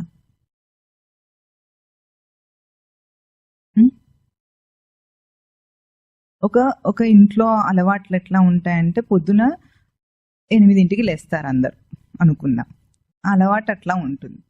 ఇంకొకరి ఇంట్లో 5ంటికే లేస్తారు అందరు. ఇప్పుడు 5ంటికే లేవటం అనేది సాధారణం, సహజం. 8ంటికి లేవటం అనేది అసహజమైన విషయం. అయినా వీడికి అది ఎట్లా ఉంటుంది? చిన్నప్పటి నుండి అదే అలవాట్లో ఉంటాడు. అంటే 6ంటికి లేవటం అనేది వాడికి చాలా గగనంగా, ఎంతో కష్టమైన విషయంగా ఉంటుంది. ఎప్పుడో అకేషనల్గా తప్ప వాడు లేవడు. ఇది చిన్నప్పటి నుండి అట్లా అయ్యి అలవాటుగా అయిపోయింది. ఈ రోజు సడన్ గా ఒక సాధకుడిని పొద్దున్నే సూర్యోదయం చూసేటట్లుగా, అంటే స్నానం చేసి ఉండేటట్లు సూర్యోదయానికి లేవమన్నాం అనుకోండి, వాడికి ఎట్లా ఉంటుంది? ఇది కష్టంగా ఉంటుంది. ఇది కష్టం ఎందుకు అయింది? ఇది అంత అసహజమైన విషయమా? పక్షులు ఎట్లా లేస్తాయి తెలుసా మీకు? అలారం ఉండదు, ఏముండదు, కానీ సూర్యోదయ వేళకి చక్కగా అన్ని బయటికి వచ్చేస్తాయి. సృష్టిలో అన్ని జీవులు అట్లాగే ఉంటాయి, ఒక మనిషి తప్ప. అసహజంగా బ్రతుకుతున్న తన జీవితాన్ని సహజం అన్నట్లుగా చూస్తాడు మనిషి. ఇప్పుడు దీన్ని ఎట్లా మార్చుకోవాలనేది కష్టంగా ఉంటుంది వాడికి. ఆ తర్వాత అర్జునుడు చెప్పేవన్నీ అంతే, తర్వాత శ్లోకాల్లో చెప్పేవంతా. ఇప్పుడు ఎట్లా యుద్ధం చేస్తా దాంతో నేను? వాళ్ళతో దుర్యోధనాదుడిని ఎట్లా చంపుతాం మనం? ఎట్లా యుద్ధం చేయాలి అని ఎందుకంటున్నాడు? ఏ దృష్టికోణంతో చూస్తున్నాడో. అట్లాగే మనం మన అలవాట్లను మార్చుకోవాలి అంటే మనం ఎట్లా మాట్లాడతామంటే, ఇందులో తప్పేముంది అసలు? ఇప్పుడు ఇందులో కష్టం కదా, ఇది అసలు సహజంగానే ఉంటుంది. అంటే అసహజమైన విషయాన్ని సహజం చేసుకున్నాం మనం. ఇప్పుడు ఏ వ్యసనాలైనా లోకంలో, ఇప్పుడు మనిషికి ఎన్నో వ్యసనాలు ఉన్నాయి. ఆ వ్యసనాలన్నీ ఎట్లా వచ్చినాయి? ఒక్కసారి చేసిన రోజు ఏమవుతుంది? అది ఒక రోజు చిన్న దానికి పరిచయం అవుతుంది. తర్వాత 2 సార్లు, ఫస్ట్ టైం మనకు అందరికి గిల్టీ కాన్షియస్నెస్ ఉంటుంది, ఇది తప్పేమో అని. ఆ తర్వాత 2వ సారి చేసిన తర్వాత బాగుంది ఏమో, అది బాగా లేకపోయినా సరే బాగుంది అంటాం, నెమ్మదిగా చేస్తాం. అంటే ఒక ప్రవృత్తి ఏర్పడుతూ ఉంటుంది అనమాట. ఆ ప్రవృత్తి ఎంత గట్టిపడుతుందంటే కొన్నాళ్లకు దాన్ని సమర్థించుకోవటం మొదలు పెడతాడు తాను. సమర్థనలో ఎంతో వాదం ఉంటుంది, సమర్థించుకోవటంలో ఎంతో వాదం చూపిస్తాడు, ప్రజ్ఞంతా వాదించటంలో చూపిస్తాడు. ఇది తప్పు కాదు అని మనం అనటానికి ఎంతైనా తెలివి చూపించి మనం దాన్ని సమర్థించుకుంటాం. ఇప్పుడు ఇది ఎక్కడి నుండి ఇట్లా తయారైంది ఆ ప్రవృత్తి వాడికి అంటే చూసే దృష్టికోణం. ఇప్పుడున్న ఈ రోజున్న ఉన్న పళంగా మనకున్న వ్యవస్థ అంతా ఎట్లా ఉందంటే ఇదంతా సహజము సాధారణంగా ఉంది. ఎందుకు మొన్న మనం ఇక్కడ చెప్పుకున్నాం ఒక విషయం ఏమిటంటే ఆ కుంభమేళలో వెళ్ళి ప్యాంట్ షర్ట్లు వేసుకొని మునుగు వస్తే పుణ్యం వస్తుందా అని దాన్ని ఒక షార్ట్ తయారు చేశారు వాళ్ళు. దానికి ఒక కమెంట్ పెట్టాడు ఒక అతను. ఏమని పెట్టాడంటే వాళ్ళు ఎంతో దూరం నుండి ప్రయాణం చేసి వచ్చారు, వాళ్ళ భక్తిని పవిత్ర భావాన్ని మీరు చూడటం లేదు, ఈ విషయంలో మీరు చెప్పేది తప్పు అని కమెంట్ పెట్టాడు. ఇప్పుడు చూడండి, అది ఒక సంస్కారహీనం. ఒక నైట్ డ్రెస్ వేసుకోవటం అనేది సంస్కారహీన లక్షణం, అవునా కదా? దాని పేరేమిటి? Night dress. నైటే వేసుకోవాలి, పగలు వేసుకోకూడదు కదా. ఇది ఒక సంస్కారహీనత్వం అని కూడా మర్చిపోయి అది వసతిగా అనుకొని ప్రయాణంలో అదే వసతిగా ఉంటుందని ఒక సమర్థనం ఉంది. తర్వాత ఎక్కడికి వెళ్ళినా డ్రెస్ కోడ్ ఉంటుంది కదా, మరి పవిత్ర స్థానానికి దేవాలయానికి వెళ్తే డ్రెస్ కోడ్ అక్కర్లేదా? ఇప్పుడు మీరు ఆఫీస్కి వస్తున్నారు, డ్రెస్ కోడ్ ఉందా లేదా మీకు? చెప్పండి. ఇష్టం వచ్చినట్టు వస్తే ఈరోజు కాలేజీల్లో కూడా ఇంటర్మీడియట్ కాలేజీల్లో చున్నీ వేసుకోవాలనేది ఒక చిన్నది పెట్టారు, అవునా? అట్లాంటివి ఎందుకున్నాయి? యూనిఫామ్ ఎందుకుంది స్కూల్కి? పోలీసులకు యూనిఫామ్ ఎందుకుంది? డ్రెస్ కోడ్ ఎందుకుంది? అవన్నిటిని గౌరవిస్తాడు. అది నైట్ డ్రెస్ వేసుకొని ఒక ఇన్స్పెక్టర్ ఉంటే ఏమైంది, డ్యూటీ చేస్తాను ఎవరన్నా అన్నారు ఇంతవరకు? అనలేదు. కానీ అందులో మునిగేటప్పుడు మీరు పవిత్రంగా ఉండాలన్న మాట మనం అంటే మాత్రం దాన్ని సమర్థించటానికి చూస్తారు. మనసు పవిత్రంగా ఉంటే సరిపోతుంది అన్నారు. ఈ వాదన ఎంతవరకు సత్యం అండి? మనసులో ఉంటే ఏదైనా సరిపోతుందా అని అన్నారనుకోండి, ఇప్పుడు మనస్సులో కోరికలు కలుగుతాయా, బయట కలుగుతాయా? చెప్పండి. కోరిక ఎక్కడొస్తుంది? ఎప్పుడైనా నాలుక తినాలని కోరిందా, మనస్సు కోరుతుందా? మనసే కోరుతుంది. మరి మనసులో ఉంటే చాలు కదండి, తింటాం ఎందుకు ఇంకా? చెప్పండి. మనసులో ఉంటే చాలు, ఏదైనా తింటాం ఎందుకు? ఆహా, తింటేనే కదా నాలుక తృప్తి పడుతుంది, తద్వారా మనసు తృప్తి పడుతుంది. ఇంత లాజిక్ మనకు ఉందా లేదా? అంత మాత్రం అధ్యాత్మ విద్యలో లాజిక్ ఉండదనుకుంటారేమిటి? అంత కూడా అక్కడ మాత్రం ఏమిటి? భక్తి మనస్సులో ఉంటే చాలు, సంస్కారం మనస్సులో ఉంటే చాలు. సంస్కారం మనస్సులో ఉంటే వ్యక్తం అవ్వాలి. నీ ప్రతి ప్రవర్తనలో అది వ్యక్తం అవ్వాలి. నీ వేషధారణ అందులో ఒక భాగం, నీ భాష అందులో ఒక భాగం, నీ ప్రవర్తన అందులో ఒక భాగం. మరి అది అంతే ఎందుకు? మనసులో ఉంటే చాలు అన్నారు కదా. ఏ కోరిక తీర్చుకోకండి, మనసులో తృప్తి పడండి, కోరికలను ఊహించుకోండి చక్కగా. అదైతే ఈజీ. ఇంకా చూడండి, ఏ తినాలనుకున్నా వండే పని ఉండదు, ఖర్చు ఉండదు, శ్రమ ఉండదు, అరిగే పని ఉండదు, ఏది ఉండదు. చాలా ఈజీగా తీర్చుకోవచ్చా లేదా? చేయండి, అని చేస్తే సరిపోయింది. ఇంత శ్రమ ఎందుకు, ఇన్ని ఉద్యోగాలు ఎందుకు, ఇంత డబ్బు ఖర్చు ఎందుకు, ఇంత సంపాదన ఎందుకు? అన్ని మనసులో ఉంటే సరిపోతుంది. ఇట్లా సమర్థించుకోవటానికి ఎంత ప్రయత్నం చేస్తాడో మనిషి. అర్జునుడు లాంటి వ్యక్తే అంత దూరం వచ్చి బాణం నాది, బుద్ధి నీది అన్నాడు. ఆ బుద్ధి మీద ప్రీతి ఉందా?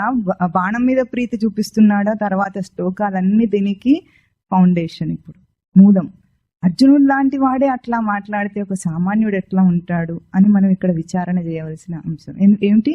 వ్యవస్థితాన్ ధార్తరాష్ట్రాన్ దృష్ట్వా ప్రవృత్తే శస్త్ర సంపాతే ధనురుద్యమ్య తదా హృషికేశం ఇదం వాక్యమాహ. ఇప్పుడు ఏమంటున్నాడు? అట్లా వాళ్ళని చూసిన తర్వాత ఏం చేస్తున్నాడు? శస్త్ర సంపాతే ప్రవృత్తే, శస్త్రమును ఎత్తి నిలబెట్టాడట. నిలబెట్టి ఆ ధను ఉద్యమ్య, ఇప్పుడు బాణం తీసుకొని నిలబెట్టాడు. కొంచెం ఊపు వచ్చింది అనమాట, అన్ని శంఖనాదాలు వినగానే ఊపు వచ్చి బాణం తీసుకొని ఎత్తి నిలబెట్టి ఇప్పుడు హృషికేశుడితో మాట్లాడుతున్నాడు అంటున్నాడు. శస్త్ర సంపాతం అంటే ఏమిటంటే డిఫైన్డ్ బిహేవియర్.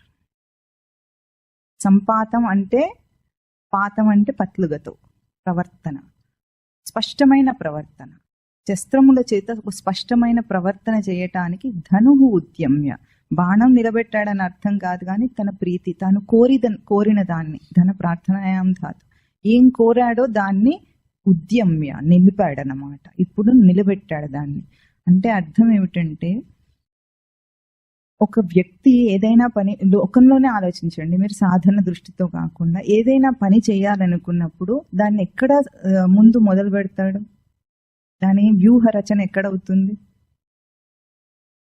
సంకల్పంలో, ప్లానింగ్ అంటాం కదా మనం, ఒక సంకల్ప స్థానంలో అంటే ఒక అభౌతిక స్థానంలో దానికి ఒక రూపకల్పన చేసుకొని ఆ రూపకల్పన చేసిన దాన్ని బయటికి మనం మేనిఫెస్ట్ చేయడానికి కృషి చేస్తాం. అంతేనా? ఏ పనైనా అట్లాగే చేయాలి కదా, దగ్గాలన్నా తుమ్మాలన్నా కూడా చేయాలి. అట్లా అంత అవి వేగంగా జరుగుతాయి, మనకు తెలియదు. కానీ ఏ చిన్న ఆలోచన అయినా లోకంలో ఏది చేయాలన్నా ముందు ఎక్కడ చేస్తాం? ఒక అభౌతిక స్థానంలో దానికి రంగము మనం ఏర్పాటు చేసుకుంటాం. ఆ రంగంలోంచి మనం బయటికి దాన్ని తీసుకొస్తాం. అంటే కార్యరూపంలోకి తీసుకురావడానికి, మేనిఫెస్ట్ చేయడానికి మనం కృషి చేస్తున్నాం. ఇక్కడ కూడా శస్త్ర సంపాతం అన్నప్పుడు ఏమిటంటే ఒక అభౌతిక రంగంలో మనిషి కృషి చేస్తున్నాడు. దేనికి కృషి చేస్తున్నాడు? తనను తాను నియమించుకోవడానికి కృషి చేస్తున్నాడు. ఏది కోరి వచ్చాడో జన్మకు ఆ కోరిన దాన్ని నిలపటానికి ప్రయత్నం చేస్తాడు. కానీ ప్రతిసారి ఏమవుతుందంటే బయటికి వచ్చేసరికి దాని రూపం మారిపోతుంది. సంకల్ప స్థానంలో ఉన్నది వేరు, బయటికి పరావర్తనం అయ్యేటప్పటికీ అది రూపం మారిపోయి కనిపిస్తోంది మనకు. ఆ రూపం మారిపోవటం అనేది ఎట్లా ఉంటుందంటే, ఒక ట్రైన్ ఉందనుకోండి, ట్రైన్ ట్రాక్ తప్పింది, వేరే ట్రాక్లోకి వెళ్ళింది. తప్పినప్పుడు ఎంత తేడా ఉంటుంది అక్కడ? ఇప్పుడు వెళ్ళాల్సిన ట్రాక్లో ఉంది, కొద్దిగానే మలుపు తీసుకుంది. అది ఎంత? చాలా తక్కువ మలుపు తీసుకుంది ఇక్కడ. కానీ అందులో ప్రయాణించింది అనుకోండి, ట్రైన్ ఎక్కడికి వెళ్తుంది? అంటే ముందు అది వక్రమైనప్పుడు చాలా సటిల్గా ఉంటుంది, అది సూక్ష్మంగా ఉంటుంది, మనకు తెలియదు అది వక్రమైంది. ఈ కాస్త తేడాకి ఏముంది అని అనుకుంటాం. ఆ కాస్త తేడా ఏమవుతుంది? ఆ వక్రమైన ట్రాక్లో, అంటే తప్పుడు ట్రాక్లో ట్రైన్ ప్రయాణిస్తే ఎక్కడికి వెళ్తుంది? గమ్యానికి అది చేరదు. అట్లాగే ప్రతి అంశంలో మన సంకల్ప స్థానంలో మనం చేసే సంకల్పం వేరు. అసలు జీవుడి జీవితమే వేరు సంకల్ప స్థానంలో. కానీ అది పరావర్తనం చేసి మనం ఎప్పుడైతే కార్యరూపంలోకి తీసుకొస్తామో మొత్తం అంతా ట్రాక్ తప్పిన ట్రైన్లో ప్రయాణమే. అందుకే ఎప్పుడు ఏ విషయంలో కూడా గమ్యానికి చేరడు వాడు, ఏ ఒక్క విషయంలో కూడా గమ్యానికి చేరడు. కాబట్టి ఆ వెల్తి చూపిస్తుంది ఇక్కడ మొత్తం అంతా కూడా. ఆ వెల్తి వల్లనే ముందుకెడుతుంటాడు వాడు. అంటే ఇది కాదని తెలుసుకోవటం మంచి, అది కూడా మంచి జరుగుతుంది కదా. ట్రాక్ తప్పామనన్నా తెలియాలి కదా. అది ఇక్కడ శస్త్ర సంపాతం అంటున్నారు. శస్త్ర సంపాతం అంటే ఏం చూపిస్తున్నారు? ఎక్కడ మొదలు పెడుతున్నామో అక్కడ స్పష్టంగా ఉన్నాడు వాడు, కానీ ఆ స్పష్టత బయటికి పరావర్తనం అయ్యేటప్పుడు పోతుంది. అంటే నియమించవలసింది ఎక్కడ? తన స్థానంలో. గైడెడ్ మిసైల్ అంటాం కదా మనం ఈరోజు. గైడెడ్ మిసైల్స్ ఎట్లా పనిచేస్తాయి? లక్ష్యాన్ని ఛేదించటానికి అది వెళ్ళాలి. ఛేదించటానికి వెళ్ళినప్పుడు మనం ఏదైతే ముందు కమాండ్ ఇస్తామో అది దాన్ని వెంటాడినట్టు చేస్తుంది కదా. ఇప్పుడు మనకు దీంట్లో ఏముంటుంది? ముందు ఐడెంటిఫికేషన్ ఆఫ్ ఫ్రెండ్ ఆర్ ఫో అని ఉంటుంది. అంటే శత్రువుని గుర్తించటం ముందు కావాలి. వాడు శత్రువా మనకు లేదా మనవాడా? ఈ రెండు గుర్తించటం అనేది వచ్చిన తర్వాత దాని తర్వాత గైడెడ్ మిసైల్ ఎట్లాగైతే దాన్ని గైడ్ చేసుకుంటూ వెళ్ళి అది అటాక్ చేస్తుందో, అట్లాగే మనము ప్రతి చిన్న అంశంలో ప్రవర్తనలో కూడా ఆ మూల స్థానంలో గైడెన్స్, ఎప్పుడైతే దానికి గైడెన్స్ ఇస్తున్నామో అక్కడనే మార్పు రావాలి. ఆ మార్పు అక్కడ వస్తే ఇంకా మొత్తం అంతా వ్యవస్థ మారిపోతుంది. అక్కడ మార్చలేకపోతే అది తప్పుడు దారిలో వెళ్ళిపోతుంది. ఇప్పుడు చేసినప్పుడు మనం కేవలము ఇది యుద్ధ రంగంలోనే కాకుండా కంప్యూటర్లో ఉంటుంది, IFF పద్ధతి అనేది బయాలజీలో ఉంటుంది. దేహంలో ఒక ఫారెన్ బాడీ ఎంటర్ అయిందంటే ముందు దాన్ని గుర్తించడానికి ప్రయత్నం చేస్తుంది మన ఇమ్యూన్ సిస్టమ్. ఇదేమిటి? ఈ యాంటీజెన్ వచ్చింది ఏదైనా మనకు కావలసిందా అక్కర్లేదా, మనం దాంతో ఎట్లా యుద్ధం చేయాలి, ఇది ప్రతి చోట ఉంది. సోషల్ ఫీల్డ్లో కూడా మనం ఎప్పుడైతే బయట తిరుగుతూ ఉంటామో అక్కడ కూడా మనం గుర్తించాలి ఎవరు మనవాడు ఎవరు కానివాడు. బయటికి అందరూ మన వాళ్ళలాగానే మాట్లాడతారు, కానీ మనను మిస్గైడ్ చేస్తుంది ఎవరు? వీడి ఫ్రెండ్ అయినా కాదా? ముందు మనుషులు చెడిపోయేది ఎక్కడండి? ఫ్రెండ్షిప్లో, సహవాసమే కదా. ఇప్పుడు ఇంత కర్ణుడు, అసలు కర్ణుడి యొక్క గొప్పతనం చెప్పాలంటే సినిమా తీసినట్టు కాదు, కానీ నిజంగా చాలా గొప్ప లక్షణాలు ఉన్నాయి కర్ణుడికి. అంత గొప్పవాడైనప్పటికీ కూడా, పాండవ పక్షపాతం ఉన్నప్పటికీ కూడా అంత చావు ఎట్లా చచ్చాడు పాపం? చెడు సహవాసం. తన డెడికేషన్ని దుర్యోధనుడి పట్ల పెట్టాడు, అయిపోయింది అంతే. దానికి కూడా ఈ గైడెడ్ మిసైల్ అన్న దాంట్లో కూడా బాణం వేసే ముందు ఎట్లా ఉంటుందంటే పరమస్వామి వారు చెప్పేవారు విసృష్ట బాణం అని. అంటే ఇప్పుడు ఒక వేటకెళ్ళామనుకోండి, దశరథుడి కథ కూడా ఉంది మనకి. ఏమైంది, వేటకెళ్ళాడు, వేటకెళ్తే నీటి శబ్దం వచ్చినప్పుడు ఏమనుకున్నాడు, ఒక పులో ఏదో జంతువు అనుకొని బాణం విసిరేశాడు. బాణం విసిరిన తర్వాత దాని తర్వాత అది కాదని తెలిసిన ఆపగలమా? ఆపలేము. విసృష్ట బాణం అంటే అది శస్త్ర సంపాతం చేస్తున్నాడు ఇప్పుడు అర్జునుడు ఇక్కడ. ఆ తర్వాత స్వామితో ఏమంటాడో అది ఆ విషయం వస్తుంది. శస్త్ర సంపాతం చేసేటప్పుడు మనం వదిలిన తర్వాత దాన్ని ఆపలేము. అది వెళ్ళి కొట్టుకున్నంత మాత్రం చేతనే శ్రవణ కుమారుడి కథ అందరికీ తెలుసు. అసలు ఇది ఎంత గొప్ప విశేషం అంటే, రామాయణానికి మూలము శ్రవణ కుమారుడి కథ. పిల్లలకి ఇది నేర్పించాలి. నేర్పించినప్పుడు తల్లిదండ్రి పట్ల గౌరవం పెరగటము ఎట్లా ఉంటుంది, ఆ సేవ చేయటం అనే భావం అనేది పిల్లలకి ఇలాంటి కథల వల్ల వస్తుంది. అక్కడ ఏమైంది, బాణం వదిలిన తర్వాత మనం దాన్ని మార్చలేం. దాన్ని కృష్ణ పరమాత్మ భారత కథలో చక్కగా చూపించారు. కర్ణుడితో అర్జునుడికి యుద్ధం జరుగుతున్నప్పుడు ఒకసారి బాణం వదులుతాడు. బాణం వదిలిన తర్వాత ఇంకా అందరూ దేవతలందరూ, అసలు కర్ణార్జునుల యుద్ధం చాలా భీకరంగా జరిగింది. ఇద్దరికి పోటీ సరి సమానమైన పోటీతో చేస్తున్నారట. దేవతలందరూ కూడా చూస్తున్నారట, ఎట్లా గెలుస్తాడు అర్జునుడు చూడాలి. ఇప్పుడు ఎప్పుడైతే బ్రహ్మాస్త్రాన్ని వదిలాడో అప్పుడు స్వామి ఏం చేశాడు, అప్పుడు రథాన్ని ఒక అంగుళం భూమిలోకి దింపాడట బొటన వేలుతో నొక్కి, అర్జునుడి రథాన్ని. అప్పుడు ఆ బాణం వచ్చి ఏం చేసింది, అర్జునుడు కిరీటాన్ని కొట్టుకుంటూ వెళ్ళిపోయిందట. అది తక్షకుడు బాణానికి చుట్టుకుంటాడు, బ్రహ్మాస్త్రం కాకపోవచ్చు వేరే అస్త్రం. తక్షకుడు దానికి చుట్టుకొని వస్తాడు, వచ్చి పగ తీర్చుకోవాలి అర్జునుడి మీద అని వస్తాడు. వచ్చేటప్పుడు స్వామి రక్షించి ఏం చేశాడు, బాణం విడిచిన దాన్ని మనం ఆపలేము, కానీ స్వామి వెంట ఉంటే ఎట్లా చేస్తాడు, దాన్ని లక్ష్యాన్నైనా పక్కకి జరిపేయచ్చు. అంటే లక్ష్యం కదిలిపోయినా సరే మనం వేసిన బాణం సరిగ్గా వెళ్ళి లక్ష్యాన్ని ఛేదించటం అనేది ఎట్లా ఉంటుందో అది శస్త్ర సంపాతం. ప్రవృత్తే శస్త్ర సంపాతం, డిఫైన్డ్ ప్రవర్తన. అంటే ప్రతిదాన్ని కూడా స్పష్టంగా మనం ప్రవర్తించటం అనేది బుద్ధిలో అలవాటు చేస్తే, అది అలవాటు కాదు, సహజ ప్రక్రియ. అది మన అలవాట్లు తీసేస్తే అది వస్తుంది న్యాచురల్ గా. మనకు ఆ తేజస్సు మనకు ఉంది, కానీ మన అలవాట్ల వల్ల అది దాగి ఉంది. ఏదైతే బుద్ధితో విచారించి మనం ప్రవర్తించటం అనేది సహజంగా ఉందో, మన అలవాట్లు దాన్ని కప్పిపుచ్చుతున్నాయి. ఇప్పుడు ఆ కప్పిపుచ్చిన అలవాట్లను తీసేస్తే సహజమైన తేజస్సు అది. అప్పుడు స్వామి ఎట్లా రక్షించాడు, మరి అంత మాత్రం రక్షించిన వాడు ఆ కిరీటాన్ని మాత్రం ఎందుకు తీసేసేటట్టు చేశాడంటే, అర్జునుడికి కూడా బుద్ధి చెప్పాలి. అర్జునుడికి ఉన్న గర్వాన్ని కూడా అహంకారాన్ని కూడా అనచాలి. స్వామి ఎప్పుడు ఏ చేసినా అందరికీ ఉపయోగపడుతుంది, ఆ సంఘటనలో అందరికీ బుద్ధి వస్తుంది. అట్లా స్వామి అక్కడ ఏం చేశాడు, ఉంచేశాడు. అంటే మనం దాన్ని మార్చటానికి ఐదర్ లక్ష్యాన్నైనా మార్చుకోవాలి, లేకపోతే మొదలు పెట్టేటప్పుడైనా దాన్ని సరిగ్గా విడవాలి. ఇది శస్త్ర సంపాతం. ప్రవృత్తే శస్త్ర సంపాతే ధనువు ఉద్యమ్య ధన ప్రార్థనాయం. ఏం కోరొచ్చాడు అర్జునుడు, స్వామి నువ్వేం చెప్తే నేను చేస్తానని అధిష్టానాన్ని తన పక్షం పెట్టుకొని బయలుదేరిన అర్జునుడు ఏమంటాడు, తదా హృషికేశం ఇదం వాక్యమాహ. హృషికేశునుడితో మాట్లాడుతున్నాడు. హృషికేశుడు అంటే ఏం చెప్పుకున్నాం మనం, హృషికానాం ఈశః.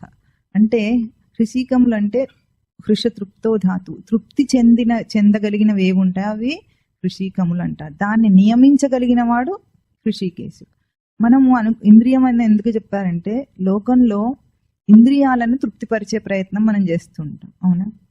దేనివల్ల, కోరికలతో ఇంద్రియాలతో ఆ కోరిక తీర్చుకొని తృప్తిపరచాలని ప్రయత్నం చేస్తాం. పెద్ద కాంట్రవర్సీ ఏమిటంటే, ఇక్కడ కోరిక ఏమో ఎప్పుడు తృప్తిపడనిది, అగ్ని లాంటిది. అది ఆజ్యం వేస్తుంటే దహించేస్తూనే ఉంటుంది. ఇంద్రియాలేమో తృప్తి పడటానికే డిజైన్ చేయబడినవి, తృప్తిగా ఉండటానికే డిజైన్ చేయబడినవి. ఎందుకు, సచ్చిదానంద స్మృతిని అవి వ్యక్తం చేసి వాటి తేజస్సుతో ప్రవర్తించేవి ఇంద్రియాలు. ఆ ఇంద్రియాలలో మనం ఏం చేస్తున్నాం, కోరిక అనే దాన్ని అందులోంచి ప్రసరింపజేస్తున్నాం. కోరికను ప్రసరింపజేసేటప్పటికి ఆ ఇంద్రియం ఎట్లా ఉంటుంది, షేక్ అవుతుంది. ఎందుకు, అదేమో తృప్తి పడటానికి, తృప్తిగా ఉండటానికి, సచ్చిదానంద స్మృతిని నిలుపుకోవటానికి రచించబడింది. మనమేమో దాంట్లో కోరికను పెట్టాం. కోరిక ఎప్పుడూ తృప్తి పడింది ఏది అంటే సృష్టిలో కోరిక ఒక్కటే. ఆ ఒక్క కోరికనే వదిలేయమని చెప్పటమే ఈ భగవద్గీత సారాంశం. ఏం చెప్పారంటే, విహాయ కామాన్ సర్వాన్, అన్ని కామములను విడిచిపెట్టుమనేది భగవద్గీత మూల బోధ. ఆ ఇంద్రియములలో ఈ కోరికను మనం ఎప్పుడు ప్రసరింపజేస్తాము, మనం దద్దరిల్లుతోంది, మనం షేక్ అవుతుంది. హృదయాన్ని వ్యధారయత్. ఎందుకు వ్యధ కలుగుతోంది మనిషి కంటే దానివల్ల. ఎందుకు? పాపం అదేమంటుంది, ఏం చెప్తే అది చేస్తుంది. అదొక జడం. ఇంద్రియాలు జడం నిజంగా. దాంట్లో ప్రసరింపజేసేది మనం. కోరికను ప్రసరింపజేసేటప్పటికి ఏమైంది? అగెయిన్స్ట్ ది డిజైన్, రచనకు విరుద్ధంగా దాని యందు మనం ప్రసరింపజేస్తున్నాం. ఇప్పుడు డీజిల్ కార్ ఉందనుకోండి, పెట్రోల్ కార్ ఉంటే డీజిల్ పోస్తే పనిచేస్తుందా? ఇంజన్ చెడిపోతుంది కదా. అట్లా అవుతుంది అనమాట. మనకు పెట్రోల్ కి డిజైన్ చేయబడిన దాంట్లో డీజిల్ పోస్తేనే అది పని చేయకపోతే, తృప్తి పడవలసిన ఇంద్రియములు అసంతృప్తి అనే దాంట్లో కోరికను ప్రవర్తింపజేస్తే ఏమవుతుందో అది ఇక్కడ మన యుద్ధం. ఇది హృషికేశుడితో ఇప్పుడు అర్జునుడి వాదం మొదలు కాబోతుంది. అర్జునుడు ఏమని వాదిస్తాడో, మనం ఏమంటున్నామో మన మాటలనే ఇక్కడ చూపిస్తారు అంతా మొత్తం కూడా. ఇది ఈ 2 శ్లోకాలు ఇక్కడ మొదలవుతున్నాయి. తర్వాత అర్జున ఉవాచ మొదలు కాబోతుంది. చెప్పండి. స ఘోషో ధార్తరాష్ట్రాణం హృదయాన్ని వ్యధారయత్. హృదయాన్ని వ్యధారయత్. నభశ్చ పృథివీం చైవ తుములో వ్యనునాదయన్. అథ వ్యవస్థితాన్ దృష్ట్వా ధార్తరాష్ట్రాన్ కపిధ్వజః. కపిధ్వజః అనకూడదు, కపిధ్వజః. ధ్వజ అన్నప్పుడు ఏమవుతుంది? దకి ధా ఒత్తు వస్తుంది. అట్లా లేదు, అక్కడ 2 మహాప్రాణాక్షరం ఉంది కానీ ఒత్తు లేదు. ధార్తరాష్ట్రాన్ కపిధ్వజః ప్రవృత్తే శస్త్ర సంపాతే ధనురుద్యమ్య పాండవః. హృషీకేశం తదా వాక్యం ఇదమాహ మహీపతే. ఇక్కడ మనం మొదలు పెట్టడం అనే ఒక మాట అన్నప్పుడు, ప్రతి చిన్న ప్రవర్తన అంటాం కదా, మనం మాట మాట్లాడేటప్పుడు కూడా అట్లాగే మాట్లాడతాం. ఒక మాట మాట్లాడాలంటే ఆ పదాన్ని తీసుకోవడానికి మనం ఎంత లోపల నుండి ధ్వనిని ఇవ్వాలో క్యాలిక్యులేటెడ్గా ఇవ్వము. ఈ క్యాలిక్యులేషన్ శస్త్ర సంపాతం. ప్రతి దాంట్లో క్యాలిక్యులేషన్ ఉంటుంది మనకు. అంటే ఏ ప్రవర్తన చేయాలన్నా సరే నడవాలి. పరిగెత్తాలంటే ఎట్లా పరిగెత్తుతాము? క్యాలిక్యులేటెడ్గా పరిగెత్తుతారా? క్యాలిక్యులేషన్ లేకుండా పరిగెత్తుతామా? కాసేపు పరిగెత్తి ఆగిపోవాలంటే, ఇప్పుడు బస్ ఎక్కి దిగామనుకోండి, దిగిన తర్వాత కాసేపు పరిగెత్తుతాం, పరిగెత్తి ఆగిపోతామా లేదా? ఇదంతా క్యాలిక్యులేటెడ్గా చేస్తామా, క్యాలిక్యులేషన్ లేకుండా చేస్తామా? అంటే ప్రతి ప్రవర్తనకి వెనుక శస్త్ర సంపాతం ఉంది అందులో. అంటే వెల్ డిఫైన్డ్గా మనం దాన్ని ప్రవర్తనలోకి తీసుకొస్తాం, ప్రతి ప్రవర్తనను కూడా. ఇది చాలా ముఖ్యమైందంటే మన జీవితం ఎట్లా నడుస్తుందో, ఎంత లోపల వ్యవస్థ నడిచి అభౌతిక స్థానంలోనే ఎంత రచింపబడి బయటికి వస్తోంది ప్రవర్తన. ఇదేదో మనం బయట ఊరికే నటించటం లేదు, నటనైనా కూడా అట్లాగే రావాలి. నటనైనా కూడా ఎట్లా వస్తుంది? అసలు ఒక నటుడు చేసే అంత కాన్షియస్ గా నటన ఎవరైనా మనము ఒప్పుకుంటామా లేదా? ఎంత అందులో లీనమైపోయినా సరే, ఆ క్యారెక్టర్ లో లీనమైపోయి ప్రవర్తించినా అది నేను కాదన్న తనకి ఎంత బాగా తెలుస్తుందో, మనకు కూడా అట్లా ఉండాలి, అంత కాన్షియస్ గా ఉండాలి. నటించినప్పటికీ, జీవించినట్లు నటించినప్పటికీ కూడా ఎట్లా ఉండాలి? అది నేను కాదని తెలిసి ఉండటం. ఇది నా ప్రవర్తన సచ్చిదానందముల ప్రవర్తన, విషయాత్మక ప్రవర్తన కాదు అని తెలిసి ఉండటం శస్త్ర సంపాత. ఓం.